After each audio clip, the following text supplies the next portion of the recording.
Yeah, look, it was definitely exciting, that's for sure.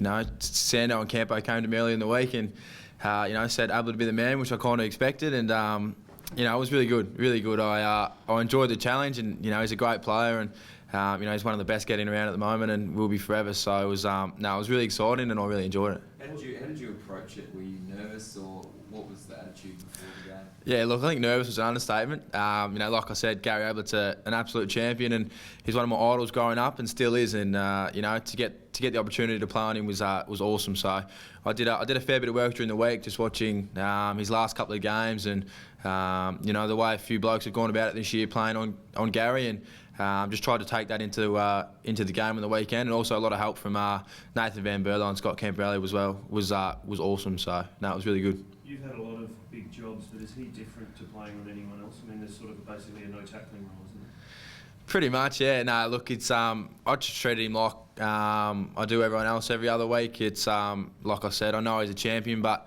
I can't get too worked up in all the hype and that kind of thing. So I just tried to treat him like I do any other player every other week, and did my work early during the week, and just tried to implement a few strategies throughout the game. What did you learn? He's a very good player. He's always on the move. He never falls to ground. So it's just those little fundamentals that are amazing. How good he is at them. His body work and stuff like that is sensational. So it's if there's a few little things there I can pick up, it's definitely those ones. These sort of jobs, do you reckon, is this sort of a great tuition for you later in your career, and you can be that attacking player? Yeah, absolutely. I'd like to think so. Anyway, it's great for my development, and I'm really enjoying playing on these big game players and highly rated opposition players as well. So it's been fantastic for my development. So if I can keep picking up bits and pieces from a number of different players, it'll hopefully hold me in good stead for the future. So as a group, it seemed like the mojo came back. Yeah, absolutely. It was the boys were up and about, and it was really good. We were dirty on what happened last week, and the boys really wanted another crack at making amends for that, and came out and played some really good four-quarter footy, and it was great to come away with a win. You got it working in the first quarter this week right away. I think it was 4 goals straight before you guys missed. Does it give you any indication of what's needed to make sure that you don't sort of fall at the other end of the scale next week? Yeah, look, it's I think it was our first quarter win for the season, so it was really good, and we touched on that, and we kind of just said whatever everyone did, make sure you do it again. So it is an important thing for us. If we start well, we really think we can keep a foot on the gas and keep the game rolling. So it's definitely something we'll keep looking at. I guess the pressure's on now to continue that performance when we saw against Collingwood and then the lapse. So just basically achieve nothing if you drop the standards next week. Yeah, look, it's definitely something that we're trying to keep achieving, stringing 1, 2, 3 games together. So it's going to be a good change for the group this weekend, and they're more than ready for it. We've got a big trip coming up to Perth, and all the boys are really excited, and really want to keep the season rolling. Could you put your finger on anything in between the games, Sam, that may have resulted in a drop off one week to an amazing week the next week?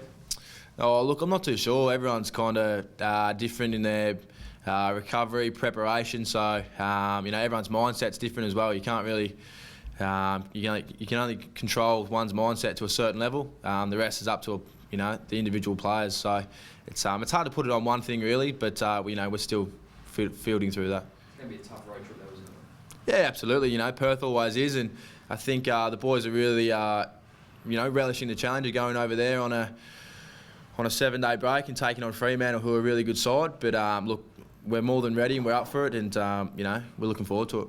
How much of a lift does it give you when that big fella in 13 starts clamping him and banging him through and hitting the scoreboard? Yeah, absolutely. He was he's bound to have his breakout game. He's had two games back, and then this one being his third he was well overdue. The big fella, 12 and a bit months out. So it's fantastic to see him out there, and he gives us another presence up there to go along with J Pod and Joshy Jenkins. So it's fantastic to see him out there playing such good footy.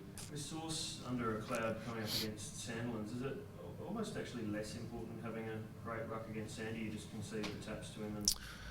Yeah, look, I'm not too sure. He's a great player, Sandilands, and he's going to win his fair share of hitouts. But Sauce is really rated in our side, and we love having him out there each week. So I think Sauce would be fit to play, and he'll definitely be over there in Perth.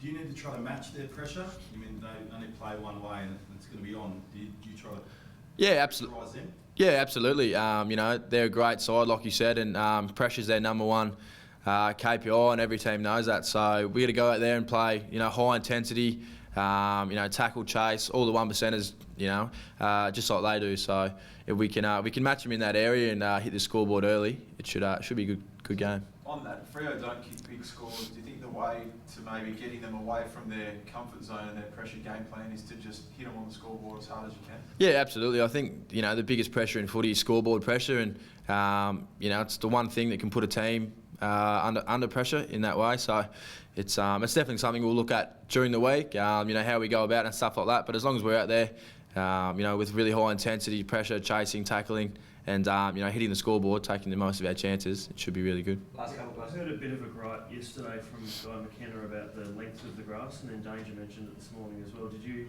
think it was a bit long? Yeah, look, I thought it might have been a little bit long, but look, if we're worrying about how long the grass is on the oval, I think we're in a bit of trouble. So, you know, we'll worry about the football side, I reckon. What is long grass?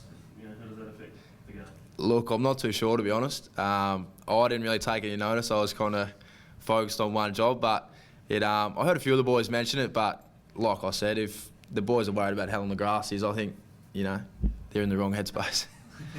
Any idea who you lock onto this week, personally? Nah, look, I'm not too sure. Fremantle got you know, like any team, a handful of outstanding players, and you know, they got really great depth. So I'll sit down with Van Berlo, Sandow, and Scott Camporelli later in the week, and we'll note out, you know, what the plan might be, plan A, plan B. But you know, in terms of who it might be, could be anyone really.